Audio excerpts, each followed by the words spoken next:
자, 그러면 우리가 여기서 중동에 대해서 이해가 한 번 더 필요해요. 중동은 자, 이렇게 두 개의 태양이 사우디와 이란. 그래서 사우디를 중심으로 해서 아랍에미레이트, 이집트 해가지고 수니파 벨트, 그리고 이란을 중심으로 해서 이라크, 뭐 시리아, 뭐 요르단 해가지고 시아파 벨트 이렇게 있죠. 근데 이 두 개가 서로 좀 달라요. 그래서 어떻게 되냐면 얘네 수니파는 친미, 그리고 온건하고 그리고 시아파는 강경하고 반미 근본주의. 사실 이란이라는 나라가 테헤란이 수도죠. 근데 옛날 사진 보면 막 여자들이 미니스커트 입고 다니고 굉장히 자유로운 도시였는데 강경파가 갑자기 들어서면서 여자들 자식 꽁꽁 감싸고 다니죠. 그런 상황이에요. 그러니까 진짜 우리나라 그 굉장히 살기 좋은 나라예요 사실.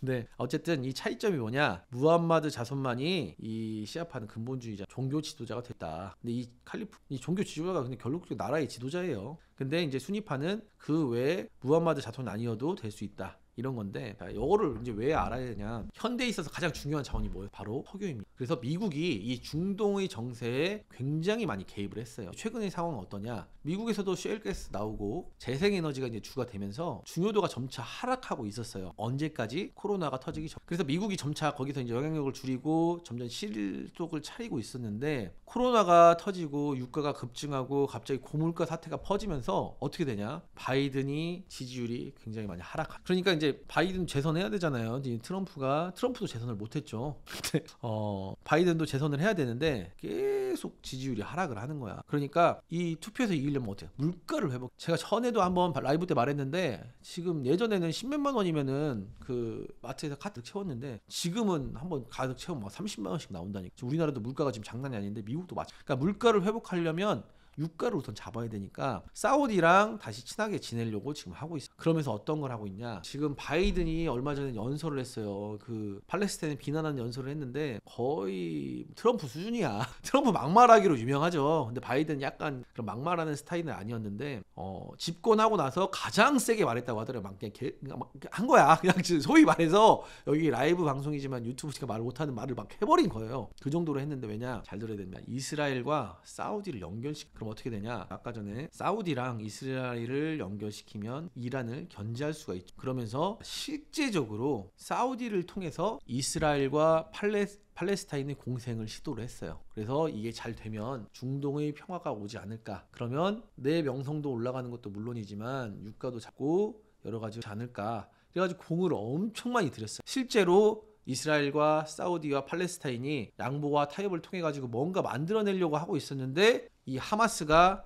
폭격을 함으로써 이 모든 것들이 물거품이 됐습니다. 지금은 누구 하나 평화롭게 해결해야 된다는 말을 할 수가 없는 상황이 된 거예요. 굉장히 어려운 상황이 된 거죠. 왜냐면 이미 유혈 사태가 일어났는데. 자, 그럼 왜 하마스는 이런 일을 할까? 하마스는 중동의 평화를 애초에 그 강경파이기도 하고, 아까 파타 얘기했었죠. 파타 이 다음에 바로 얘기할 건데, 하마스는 중동의 평화를 왜냐? 민중들은 대부분 이스라엘을 비난한다고 했죠. 그 비난하는 여론을 틈타가지고 아랍인들이 증오를 원동력으로 이스라엘에 맞서 싸우는 모습을 통해 가지고 아랍 세계의 지지 그리고 존재가 다 그러면서 지원도. 근데 이 아랍 세계가 이스라엘과 화해하면 어떻게 돼요? 자신의 존재 가치가 점점 하락하게 되겠죠. 그럼 어떻게? 더 이상 평화가 와버려. 그러면 무장 단체인 자기네들은 입지가 없는 거. 그렇기 때문에 평화를 원치 않고, 또 하나는 가자 지구 내의 지지율이 굉장히 많이. 아까 이스라엘이 장벽과 뭐 설치해가지고 뭐 전기와 뭐 인터넷이고 물자 공개 어려지고 하니까 어떻게 돼요? 경제가 마비가 되죠. 그러니까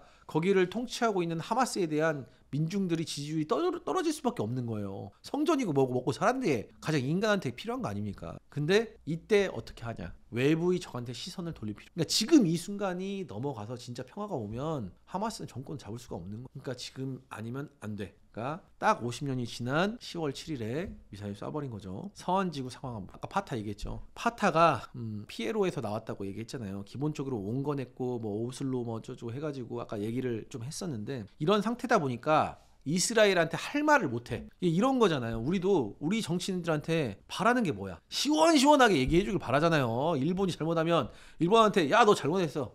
중국이 잘못하면 중국한테 잘못했어. 시원시원하게 말하게 해주길 바라는데, 사실 온건파 입장에서는 그걸 말 못해. 왜냐면 협상을 계속 해나가야 돼. 잘못한 거 하나하나 다 끄집어내서 말하면 협상이 되겠어요? 안 되잖아요. 그런데 거기다가 얘네들이 이제 석유머니, 미국머니 좀 먹다 보니까 부정부패가, 그러니까 민중들은 너무 힘든데 쟤네들은 잘 먹고 잘 사는 것 같아. 그러면 어떻게 되겠어요? 지지율이 당연히 하락하겠죠. 제가 저번 영상에서 말했던 이 신뢰 자본이 붕괴됐다.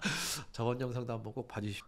신뢰 자본이 박살났다. 뭐 이렇게 볼 수가 있고, 동아 정책 아까 실패했다고 했는데 이런 거예요. 사실 양쪽한테 다 실패한 정책이라고 했잖아요. 이게 바로 이스라엘 국민도 싫어했고 팔레스타인 국민도 싫어한 거예요. 아니 이스라엘 국민이 난 군대도 가고 세금도 다 냈는데 쟤네는 뭐 왜 군대 안 같은 뭐 그거라며 이런 생각할 수 있죠. 팔레스타인 국민 입장에서는 안 그래도 하층민의 3D 업종에만 종사를 하는데 원수들한테 원수죠. 얼마 전까지 막 전쟁해가지고 서로 죽이고 했으니 무시당해. 그러니까 이런 대화와 화해와 협력의 상태가 만들어지기가 어려운 부분이 있어. 자, 그렇다면 이스라엘에서는 왜 강병파가 득세할 수밖에 없냐? 우선 지금 아까 맨 처음 말했듯이 이 70년 넘게 전쟁으로 인해서 갈등이 격화가 됐어요. 더군다나 지금 어떤 상황이냐? 일부, 그러니까 이스라엘도 국회가 있을 거 아니에요. 재적이 120명인데 8명이 아랍 쪽의 국회의원이, 근데 이제 여기 네타냐후 총리가 우파가 아니에요. 근데 생각해 보니까 사법개혁 한다고 지금 난리예요. 막 하면 막 몇십만 명이 나와서 막 시위하고 그래요. 여기 인구가 1000만 명인데 몇십만 명이면 굉장히 많이 나온 거예요. 그래가지고 자기 우파가 아닌데도 우파랑 손잡아서 지금 과반수를 넘겨서 정권을 유지하고 있는 거예요. 그러니까 이런 거예요. 약간 얘네들이랑 잘 화해를 해가지고 우리나라도 평화로웠겠는데 이렇게 생각할 수는 있는데 현실은 다르죠. 뭐냐면 화해를 통해서 얘네들이 어쨌든 팔레스타인들을 좀 도와줘가지고 얘네들이 중상층으로 성장을 해. 그러면 어떻게 되겠어? 얘네들이 언젠가는 중상층이 돼가지고 뭐 지금이야 힘들지만 좋은 학교도 가고 교육 수준도 높아지고 하면 얘네들도 정치인을 배치할 수 있겠죠. 그렇게 되면 지금이야 8명밖에 안 되는데 나중에 뭐 진짜 한 30명 40명 돼. 그러면 걔네들 발언하는 걸 무시할 수 있어요? 무시할 수가 없죠. 조금씩 뭔가 더 들어줘야 돼. 그러면은 이제 점차 팔레스타인이 성장하게 되고, 그러면 나중에는 아랍 국가하고 손잡아가지고 우리나라도 지금 그러냐, 뭐 친일 뭐 어쩌고 친중 어쩌고 막 이런 걸로 논리가 엄청 다양하잖아요. 근데 나중에는 이스라엘을 정복시킬 수도 있는 거 아닙니까? 국회의원이 과반수가 61명인데 이런 아랍 기반인 국회의원이 더 많이 생긴다면 가능한 일이잖아요. 그것도 민주적인 방법. 이스라엘이라는 나라는 유대인들이 유대교를 위해서 만든 나라인데 아랍인들한테 민주적인 방법으로 바뀔 수가 있는. 그래서 개혁이 시도 중에 있고 강병파들이 목소리를 더 낼 수밖에 없는 게 이스라엘의 상황이다.